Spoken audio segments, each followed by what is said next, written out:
Hi everyone, welcome to my YouTube channel. నేను మీ జ్యోతి.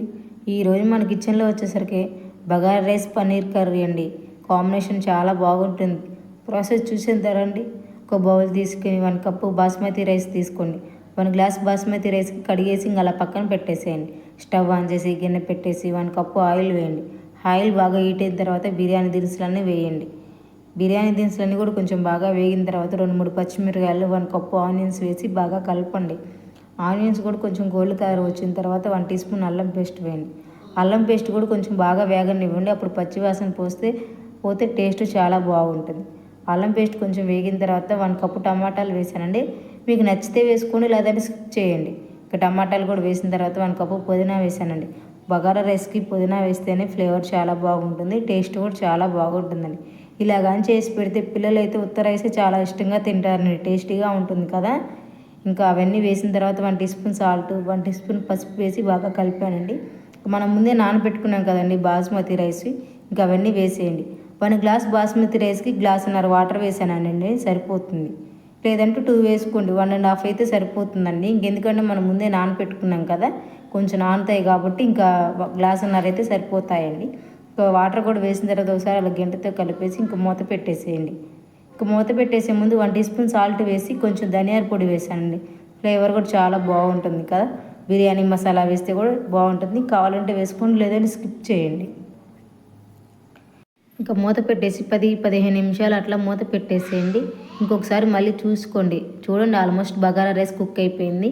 ఇంకా అలోపు ఇంకా కర్రీ చేసుకుందాం రండి. స్టవ్ ఆన్ చేసి గిన్నె పెట్టేసి 1 కప్పు ఆయిల్ వేసి బిర్యానీ దినుసులన్నీ వేసానండి. పన్నీర్ కర్రీకి ఇవన్నీ వేస్తేనే టేస్ట్ చాలా బాగుంటుంది. రెస్టారెంట్లో కూడా ఇలానే చేస్తారు కదా, గ్రేవీ కూడా చాలా బాగా వస్తుంది. 4-5 పచ్చిమిరకాయలు, 1 కప్పు ఆనియన్స్ వేసానండి. ఆనియన్స్ ఇంకా మీకు నచ్చిన సైజులో కట్ చేసుకోండి. నేనైతే కొంచెం పెద్దగానే కట్ చేసుకున్నాను, ఎందుకంటే మనం మిక్సీ పట్టుకోవాలి కదా. ఇంకా అట్లా బాగా మగ్గిన తర్వాత పచ్చివాసన పోయేదాకా బాగా ఫ్రై చేయండి చిన్న మంట మీద.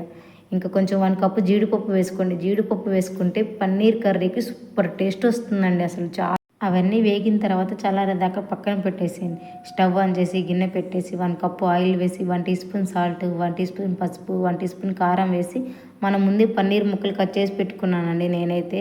ఇంకా పన్నీర్ ముక్కల్ని ఇంకా ఆయిల్ కొంచెం బాగా హీట్ అయిన తర్వాత ఇంకా అట్లా ముక్కలన్నీ వేసానండి. ఎందుకంటే పన్నీర్ ముక్కలు ఫ్రై చేస్తేనే టేస్ట్ చాలా బాగుంటుంది, ఇంకా ఇరగకుండా కూడా ఉంటాయి. పన్నీర్ కూడా టేస్టీ కర్రీ సూపర్గా వస్తుందండి ఇలాగని చేసుకుంటే. చూడండి, కొంచెం ఆయిల్ వేస్తేనే టేస్ట్ చాలా బాగుంటుంది. ఇంకా కారం ఉప్పు వేసాం కదా, సూపర్గా ఉంటాయండి అసలు. ముక్కలు ఏమాత్రం చెదిరిపోకుండా మంచిగా గోల్డ్ కలర్ వచ్చేలాగా ఫ్రై చేసుకోండి. చూడండి ఎంత చక్కగా వేగాయో. ఇంకా వేగిన తర్వాత అట్లా పక్కన పెట్టేశానండి. ఆనియన్స్, పచ్చిమిరకాయలు, జీడిపప్పు పేస్ట్ మిక్సీ పట్టుకున్నానండి. ఇంకా మనం ముందే వేయించుకున్నాం కదా, అవన్నీ అట్లా మిక్సీ పట్టేసి పక్కన పెట్టేసుకోండి. స్టవ్ ఆన్ చేసి గిన్నె పెట్టేసి 1 కప్పు ఆయిల్ వేసి ఇంకా అదే గిన్నెలో వేసానండి నేను. ఇంకా కొంచెం 1 కప్పు ఆనియన్స్, బిర్యానీ దినుసులన్నీ వేసి కొంచెం ఫ్రై చేశానండి. ఆనియన్స్ కొంచెం బాగా ఫ్రై అయిన తర్వాత మనం ముందే మిక్సీ పట్టుకున్నాం కదండి పేస్ట్ని, ఇంకా అది వేసేయండి. అది వేసారు ఒకసారి అలా కలిపేసి ఇంకా 1 టీ స్పూన్ కారం, 1 teaspoon salt, 1 teaspoon పసుపు వేసి బాగా కలపండి. కొంచెం అల్లం పేస్ట్ కూడా వేసుకోండి. అల్లం పేస్ట్ ఆల్రెడీ మనం కొంచెం అల్లం అందులో వేసాం కదా మిక్సీ పట్టేటప్పుడు, ఇందులో కూడా అల్లం పేస్ట్ వేసుకుంటే ఫ్రెష్ది టేస్ట్ కూడా చాలా బాగుంటుంది. ఇంకా అన్నీ వేసిన తర్వాత 1 teaspoon garam masala, 1 teaspoon ధనియాల powder, 1 teaspoon paneer masala వేసుకోండి. పన్నీర్ మసాలా వేసుకుంటే పన్నీర్ కర్రీకి టేస్ట్ చాలా బాగుంటుంది. నాన్ వెజ్కి ఏమాత్రం తీసిపోదండి, ఇలాగని చేసుకుంటే సూపర్గా ఉంటుంది. ఇంకా అవన్నీ వేసిన తర్వాత ఒకసారి కలిపేసి ఇంకా మూత పెట్టేసేయండి. చూడండి, ఇంకా పన్నీర్ ముక్కలు ఇంకా అందులో వేసేయండి. ఆయిల్ బాగా పైకి తేలిన తర్వాత ఇంకా పన్నీర్ ముక్కలు వేసేయండి. నేను ఆయిల్ కొంచెం వేసాను కదండి. ఇంకా ఆల్రెడీ మనం పన్నీర్ ముక్కలు వేయించుకున్నాం కదా, ఆయిల్ కూడా ఉంటుంది కదా, అది లాస్ట్లో వేసుకోవచ్చండి. కొంచెం మనం మిక్సీ పట్టుకున్న వాటర్ ఉంటాయి కదండి, గ్రేవీ, ఇంకా వేసి ఒకసారి అలా కలిపేసి ఇంకా మూత పెట్టేసేయండి. పన్నీర్ కర్రీ చాలా సింపుల్ అండి. ఇలాగని చేసుకుంటే గ్రేవీ బాగుంటుంది, టేస్ట్ కూడా చాలా బాగుంటుందండి. చికెన్కి ఏమాత్రం తీసిపోదు. ఇంకా లాస్ట్లో కొంచెం కొత్తిమీర వేసుకొని ఇంకా మూత పెట్టేసేయండి. ఇంకా బగారా రైస్ ఒకసారి చూసుకోండి. చూడండి, ఆల్మోస్ట్ బగారా రైస్ కూడా కుక్ అయిపోయింది. ఇంకా 2 ఫాస్ట్గా అయిపోయి.